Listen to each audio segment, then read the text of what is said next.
Police arrest ಮಾಡಿದರೆ ನಿಮ್ಮ rights ಗೊತ್ತಿರದಿದ್ರೆ problem ಆಗುತ್ತೆ. ಭಾರತೀಯ ನಾಗರಿಕ ಸುರಕ್ಷಾ ಸಂಹಿತೆ ಸೆಕ್ಷನ್ ನಂಬರ್ 47 ಪ್ರಕಾರ ಮೊದಲಿಗೆ ಪೊಲೀಸ್ ನಿಮಗೆ ಅರೆಸ್ಟ್ ಮಾಡೋ ರೀಸನ್ ಅನ್ನ ಹೇಳಬೇಕಾಗುತ್ತೆ. ಸೆಕ್ಷನ್ ನಂಬರ್ 38 BNSS ಪ್ರಕಾರ ನಿಮಗೆ ವಕೀಲರಿಗೆ ಕಾಲ್ ಮಾಡೋ ಹಕ್ಕು ಇದೆ. ಕ್ವಶನರಿಂಗ್ ಸಮಯದಲ್ಲಿ ವಕೀಲರ ಹೆಲ್ಪ್ ಕೂಡ ತೆಗೆದುಕೊಳ್ಳಬಹುದು. ಸೆಕ್ಷನ್ ನಂಬರ್ 48 ಪ್ರಕಾರ ಅರೆಸ್ಟ್ ಮಾಡೋ ಮುಂಚೆ ಫ್ಯಾಮಿಲಿಗೆ ಅಥವಾ ನಿಮ್ಮ ಫ್ರೆಂಡ್ಸ್ಗೆ ಇನ್ಫಾರ್ಮ್ ಮಾಡಬೇಕಾಗುತ್ತೆ.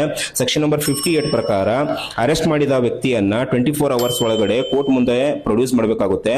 ಭಾರತ ದೇಶದ ಸಂವಿಧಾನದ ಆರ್ಟಿಕಲ್ 21 ಪ್ರಕಾರ ಅರೆಸ್ಟ್ ಮಾಡಿದ ವ್ಯಕ್ತಿಯನ್ನ ಫೋರ್ಸ್ ಅಥವಾ ಇಲ್ ಟ್ರೀಟ್ಮೆಂಟ್ ಮಾಡೋದು ಇಲ್ಲಿಗಲ್ ಆಗಿದೆ. ನಿಮ್ಮ ಡಿಗ್ನಿಟಿಯನ್ನ ಪ್ರೊಟೆಕ್ಟ್ ಆಗಬೇಕಾಗುತ್ತೆ. ಇದಕ್ಕೆ ಸಂಬಂಧಿತ ಸರ್ವೋಚ್ಚ ನ್ಯಾಯಾಲಯದ DK Basu versus state of West Bengal ಎನ್ನುವ ತೀರ್ಪು ವಿವರಿಸುತ್ತೆ.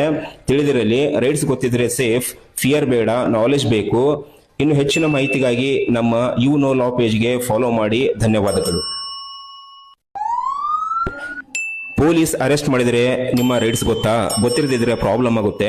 ಭಾರತೀಯ ನಾಗರಿಕ ಸುರಕ್ಷಾ ಸಂಹಿತೆ ಸೆಕ್ಷನ್ ನಂಬರ್ 47 ಪ್ರಕಾರ ಮೊದಲಿಗೆ ಪೊಲೀಸ್ ನಿಮಗೆ ಅರೆಸ್ಟ್ ಮಾಡೋ ರೀಸನ್ ಅನ್ನ ಹೇಳಬೇಕಾಗುತ್ತೆ. ಸೆಕ್ಷನ್ ನಂಬರ್ 38 BNSS ಪ್ರಕಾರ ನಿಮಗೆ ವಕೀಲರಿಗೆ ಕಾಲ್ ಮಾಡೋ ಹಕ್ಕು ಇದೆ. ಕ್ವಶನರಿಂಗ್ ಸಮಯದಲ್ಲಿ ವಕೀಲರ ಹೆಲ್ಪ್ ಕೂಡ ತೆಗೆದುಕೊಳ್ಳಬಹುದು. ಸೆಕ್ಷನ್ ನಂಬರ್ 48 ಪ್ರಕಾರ ಅರೆಸ್ಟ್ ಮಾಡೋ ಮುಂಚೆ ಫ್ಯಾಮಿಲಿಗೆ ಅಥವಾ ನಿಮ್ಮ ಫ್ರೆಂಡ್ಸ್ಗೆ ಇನ್ಫಾರ್ಮ್ ಮಾಡಬೇಕಾಗುತ್ತೆ.